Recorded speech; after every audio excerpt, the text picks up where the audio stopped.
तुम्हारी नादरा खाला बहुत पूछती थी तुम्हारा, और उरूज को भी बड़ा इंतज़ार था तुम्हारा। अब देखना, मैं तुम्हारी मंगनी करूंगी और फौरन शादी कर दूंगी, सारे अरमान निकालूंगी अपने। नहीं, ये राशिद भाई और इफ्रा का क्या मसला? इफ्रा तो है ही मुसीबतों और मसलों की जड़। क्या हुआ? अरे बेटा, होना क्या था तुम तो जानते हो, राशिद को एक्टर बनने का शौक है, बस इसी चक्कर में वो स्टेज डांसर है ना, उसके चुंगल में फंस गया और उसने बस वो फैक्ट्री की कुछ मशीनें बेच दी। मशीनें बेच दी? हाँ, मशीनें बेच दी। इफ्रा को जब इसका पता चला, उसने इतना वावेला मचाया, इतना वावेला मचाया, राशिद ने बस उसे रोका, वो गिर गई। बस इतनी सी बात का बतंगड़ ही बना दिया उस लड़की ने। हाँ तो अम्मी, बनना भी चाहिए था। आप कह रही हैं इतनी सी बात है, ये बहुत बड़ी बात है भाई। अरे भाई, कौन सी बड़ी बात, यहाँ तो लड़कियों को अपना घर बसाने के लिए बड़े बड़े जुल्म बर्दाश्त करने पड़ते हैं। और मेरा राशिद बेचारा अरे रो रो के माफी मांगता रहा उससे, बस पैरों में गिरना बाकी रह गया था। अम्मी, राशिद भाई उसके पैरों में गिर भी जाए ना, तब भी उसे माफ नहीं करना चाहिए। बस कर दो ना। और मेरी बात सुनो, उसका दिमाग पहले ही बहुत खराब है इफ्रा का। उसकी हमदर्दी करके उसकी साइड लेकर ना उसका मजीद दिमाग खराब करने की जरूरत नहीं है। और मेरी एक बात कान खोल कर सुन लो, अब वो तुम्हारी कजन या मंगेतर नहीं है, तुम्हारे बड़े भाई की बीवी। अरे छोड़ो ना जवाब, तुम मुझसे उरूज के बारे में बात करो, उसके बारे में पूछो। अच्छा मुझे ये बताओ कि तुम जा रहे हो उससे मिलने, या फिर मैं नादरा को उरूज को अपने घर बुला लूं? वैसे जवाब, तुम खुद चले जाओ तो अच्छा होगा, उरूज खुश हो जाएगी। अम्मी, अगर मैं कहीं जाऊंगा ना, तो सबसे पहले मैं फयाज चाचा के घर जाऊंगा, आफिया चाची के अफसोस के लिए। अच्छा भाई, चले जाना, कहीं तुम्हारा अफसोस ना रह जाए। वैसे मैं हैरान कि अभी भी आपके दिल में उनके लिए इतनी नफरत। नफरत यूं ही पैदा नहीं होती, कोई ना कोई वजह जरूर होती है। और अब तो ये नफरत और भी बढ़ गई है। इस इफ्रा बीबी ने हमसे सब कुछ छीन कर अपने माँ बाप को दिला दिया, हमें तो कंगाल कर दिया उसने। दिख रहा है, और बिल्कुल ठीक किया उसने। गलत तो अब्बा ने किया था, और बल्कि मुझे तो खुशी हो रही है कि अब्बा ने एटलीस्ट उनका हक तो दिया वापस।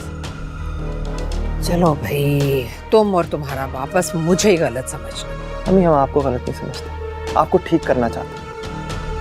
और प्लीज मुझे भूख लगी है, कुछ खिलाएं। अच्छा अच्छा।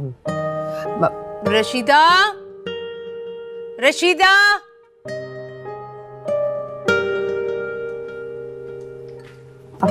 जी बाजी। खाना बन गया?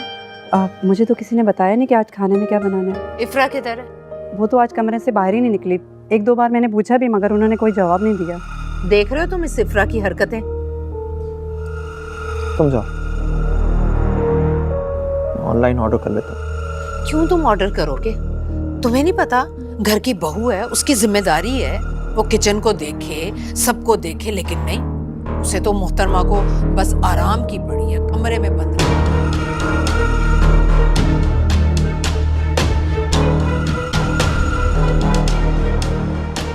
खा ले, अब्बा आएंगे तो खाना खाऊंगा। शुक्र है भाई, आज तो मेरे दोनों बेटे मेरे सामने हैं।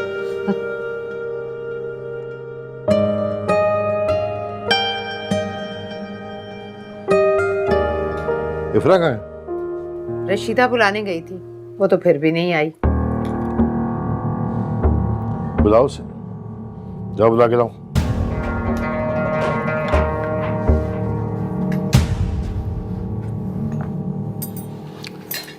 आ रहा हूँ।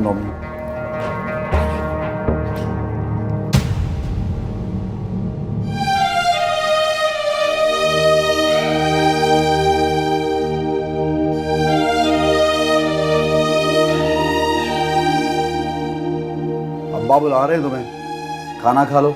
नहीं खाना है मुझे। कमाल है, इतने अरसे बाद आया जब बात, ना तुमने घर में खाना बनाया ना बनवाया, बाजार से मंगवाना पड़ा, ना हमारे साथ बैठ के खाना खा रही हो। कब जाएगा वापस? हैं? कौन? तुम्हारा भाई कब वापस जाएगा? वो क्यों जाएगा वापस? उसका अपना घर है, जब दिल जाएगा चला जाएगा। वो यहाँ नहीं रह सकता, उसे कहो कहीं और अपना ठिकाना ढूंढे। लो, वो परदेसी कहाँ जाएगा? मुझे नहीं मालूम कहाँ जाएगा, लेकिन वो यहाँ नहीं रह सकता। मैं उसे बिल्कुल बर्दाश्त नहीं कर सकती। ये मेरा घर है और मेरे घर में कोई ऐसा शख्स नहीं रह सकता जो मुझे नापसंद हो। वैसे ही बहुत से नापसंदीदा लोगों को बर्दाश्त कर रही हूं मैं।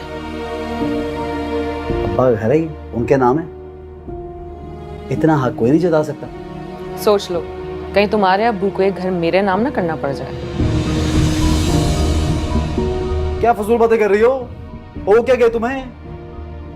माफी मांग तो रही थी तुमसे, होगी गलती मुझसे, अब क्या हुआ है?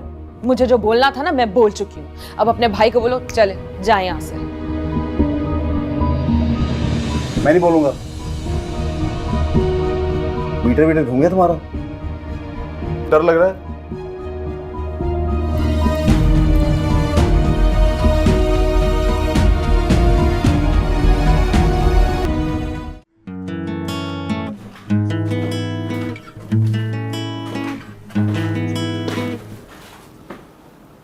अभी तक जाग रहे हैं? हाँ ऐसे ही, तो भी तो जाग रहा है। मैं तो इसलिए जाग रहा हूँ कि ये जो जेट लैग है ना बहुत बुरी चीज़ है। उफ, समझ नहीं आ रही दिन है कि रात। लेकिन आप क्यों नहीं सोए अभी तक? नींद नहीं आ रही, बस ऐसे ही।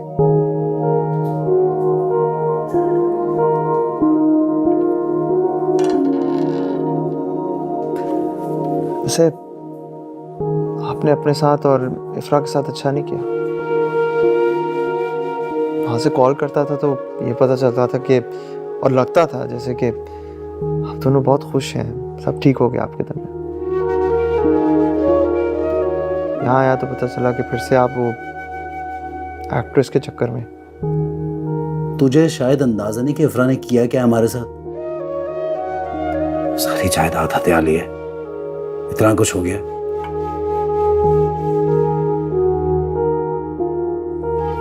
ना इफ्रा ने गलत किया ना अब्बा ने। अगर किसी ने इसमें कुछ भी गलत किया ना तो वो आप हैं। अच्छी खासी आपकी जिंदगी सुकून में थी, फजूल में उसे मुश्किल में डाला। हर चीज का मलबा मेरे पे आके गिरता है। तुझे कुछ पता तो है नहीं हुआ क्या यहाँ पे? तू तो यहाँ था ही नहीं, कितना नुकसान हो गया हमारा। अगर आपको लगता है कि नुकसान किसी का हुआ है और वो माली है तो फिर आपका ही हुआ है, लेकिन मेरे ख्याल से असल नुकसान तो इफ्रा का हुआ, आपके भरोसे का। बस कर यार, तू और अब्बा, अब्बा कम है क्या? तू भी शुरू हो गया नसीहतें। पता नहीं दोनों मेरे पीछे क्यों पड़ जाते हो। अच्छा नहीं करता है, सो जाएं जाके। हाँ सो जाता हूँ, सुबह मुझे तो काम पे जाना है अब्बा के साथ। तू तो छुट्टियां मनाने आया हुआ ना।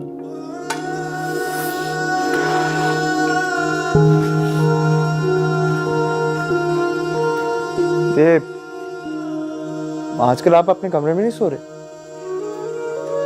हाँ वो अब सना मेरे खराटों से बड़ी तंग होती है, इसलिए मैं तो गेस्ट रूम में सो रहा हूँ। क्यूट। मुझे लगा कि आप और इफ्रा क्योंकि एक दूसरे के साथ खुश नहीं है तो अलग अलग सो रहे हैं। हाँ शुरू शुरू में हुई थी, मसले मसाइल तो थे बहुत ज़्यादा। शौहर हूँ उसका, उसी का घर है ये, कहाँ जाएगी। मेरी गलती को भी माफ़ कर दिया उसने।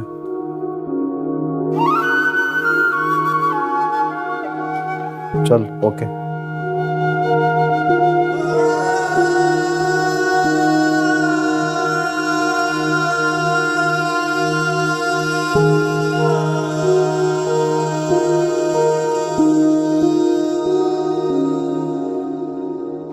हाँ, अचानक ही आ गया जवाब। मैंने सोचा तुम्हें बता दूं। अरे भैया आएगा मिलने, क्यों नहीं आएगा। रहने दो खाना वाना, वैसे भी तुम्हारा हाथ जल गया। तुम ऐसा करो यहीं आ जाओ, मिलकर खा लेंगे भाई। क्या तकल्लुफ़ है हमारे तुम्हारे बीच। ठीक है चलो ओके, खुदा हाफिज़। अम्मी मैंने आपको बताया था कि मैंने जाना है फयाज चाचा के पास। हाँ तो अब तो नादरा और उरूज आ रही हैं तुमसे मिलने के लिए, तुम ऐसा करना उनसे मिलकर चले जाना। अरे भाई, तुम्हें अपने फयाज चचा से मिलने की बहुत जल्दी है, लेकिन अपनी होने वाली मंगेतर से मिलने का कोई शौक नहीं। अजीब लड़के हो तुम। रशीदा,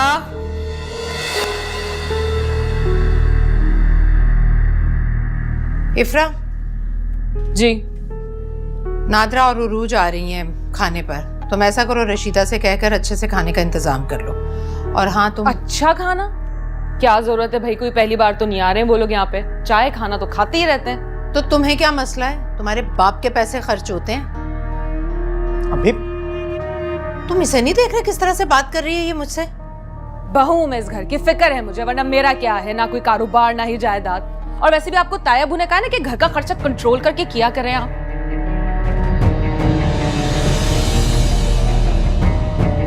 मुझे घर चलाने के लिए तुम्हारी मदद और फिक्र की जरूरत नहीं, मैं सब संभाल लूंगी खुद। हाँ तो संभालें, किसने मना किया? मैं तो अब्बू की तरफ जा रही हूँ। ये क्या तुमने हर रोज उठकर बाप के घर जाने का नया तरीका अपना लिया? अपने बाप से मिलने के लिए ना मुझे किसी की इजाजत की जरूरत नहीं है। रशीदा, रशीदा, कोई जरूरत नहीं है दूसरा जूस बनाने की, ऊपर आओ, काम करवाओ मेरे साथ। अब इफ्रा, वो मैं आपके साथ जाऊंगा, ताजियत के लिए जाना है। और जल्दी ख्याल नहीं आ गया ताजियत?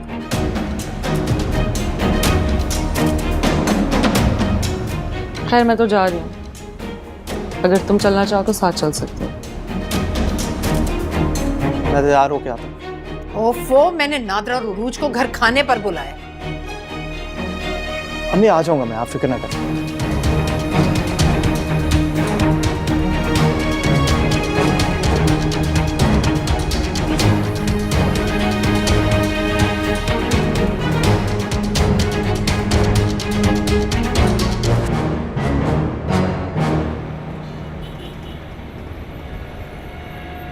इफ्रा, जो कुछ भी तुम्हारे साथ हुआ वो अच्छा नहीं हुआ, तो मुझे बहुत अफसोस है इस बात का। राशिद भाई को इसका करना नहीं चाहिए था,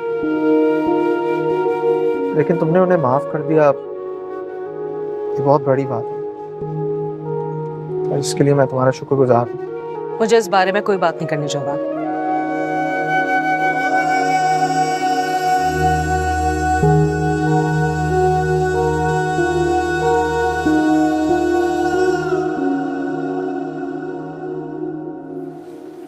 सुला दिया सना? जी। यकीन नहीं आता कि चाची जान अब इस दुनिया में नहीं। इस दुनिया में बहुत कुछ नाकाबिल यकीन होता है, जैसे मेरे अब्बू का ये घर देख के यकीन नहीं आ रहा होगा ना। प्लीज ऐसी बात नहीं है। क्यों ऐसी कोई बात नहीं, भूल गए? पहले हमारा घर देखा था कैसा था, गरीबों जैसा, और अब तो अब्बू को अल्लाह ने आलीशान बंगला दे दिया। वैसे तायबू ने तो हद ही कर दी थी, कैसे मेरे अब्बू के हक को दबाकर बैठे थे। इफ्रा, क्या हो गया तुम्हें? भूल जाओ ये सब बातें। भूलना चाहते हो अब्बू, लेकिन लोगों के रवैये कुछ भूलने नहीं देते। देखो बेटा, बुरा नहीं मनाना, दुखी है तो तल्ख हो गई है, इसलिए आप फिक्र ना करें, मैं समझ सकता हूँ। अच्छा खैर, और सुनो, शादी कब कर रहे हो? पता नहीं, अम्मी कर रही हैं जो कुछ भी कर रही हैं, मुझे कुछ नहीं पता। हाँ ठीक बात है, माँ बाप जो भी फैसले करते हैं अच्छा ही करते हैं औलाद के लिए। वो क्या नाम है उस लड़की का? उरूज। हाँ बहुत अच्छी। हाँ बहुत अच्छी है, अब्बू को तो बहुत पसंद आई है। क्यों अब्बू? हाँ, जवाद की होने वाली बीवी है तो वही तो बहू हुई ना। वैसे मैं तो सोचूं कि भतीजे के साथ साथ चचा को भी सेहरा पहना दिया जाए, क्या ख्याल है जवाद? वैसे आइडिया तो बुरा नहीं है। तुम फिर से शुरू हो गई, खाना लगा कि नहीं बताओ। अब्बू आप इस बारे में बात क्यों नहीं करने देते हैं? आखिर मैं कब तक आके आपका इस तरह ख्याल रखूंगी? मुझसे बढ़ के भी तो कोई होना चाहिए ना, जो आपका साथ दे, आपकी तन्हाई बांटे। क्यों जवाद? बात तो ठीक कर रही है। बात नाकाबिले यकीन है ना कि मैं अपनी माँ की जगह किसी और को देना चाहती हूँ। जानते हो क्यों? क्योंकि मैं खुद गर्ज नहीं हूँ। अपने अब्बू से बहुत मोहब्बत है मुझे। पागल हो गई है ये लड़की। हम जवाद की शादी की बात कर रहे थे, तुम बात कहाँ से कहाँ ले गई? चलो खाना खाते हैं। नहीं फयाज चाचा, मैं चलता हूँ, वो अम्मी ने खाला को इनवाइट किया है। ओह अच्छा, फिर तो जाना चाहिए तुम्हें। अब बिल्कुल नहीं जाएंगे हम तो खाना खा के जाएंगे। इतनी भूख लग चुकी है अब तो मुझे। जवाद, मेरे साथ खाना खा लो ना प्लीज, और वापसी पे तुम ही ने तो मुझे छोड़ना है घर। चलो खाना खा। चलो हाँ।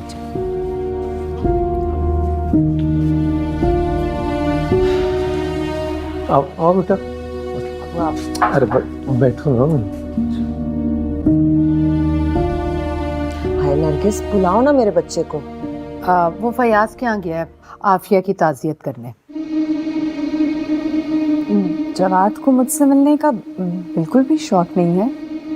वो आती चचा से मिलने चला गया। अब नहीं, ऐसी कोई बात नहीं। पाकिस्तान में लोग रीत रिवाज के पाबंद होते हैं, ख़ासतौर पे अगर फौतगी पे ताज़ियत ना करें ना तो बुरा मनाते हैं। और ये तो उसकी चाची थी ना। हाँ, लेकिन मेरी अभी फ़ोन पर बात हुई है, रास्ते में है, आता ही होगा। तो ठीक है, हम इंतज़ार करेंगे, हमने और क्या करना है। रशीदा, अरे भाई जवाद और उरूज की चाय बाहर लगा दो और हमारे लिए यहीं ले आओ। करीम भाई प्लीज घर जल्दी करें, खाला आ गई। अरे सना को तो बहुत तेज बुखार हो रहा है। करीम भाई जरा डॉक्टर के पास ले चलें। चल करीम भाई उसी डॉक्टर के पास जाना है जहाँ मैं सना को दिखाती हूँ। अच्छा बस।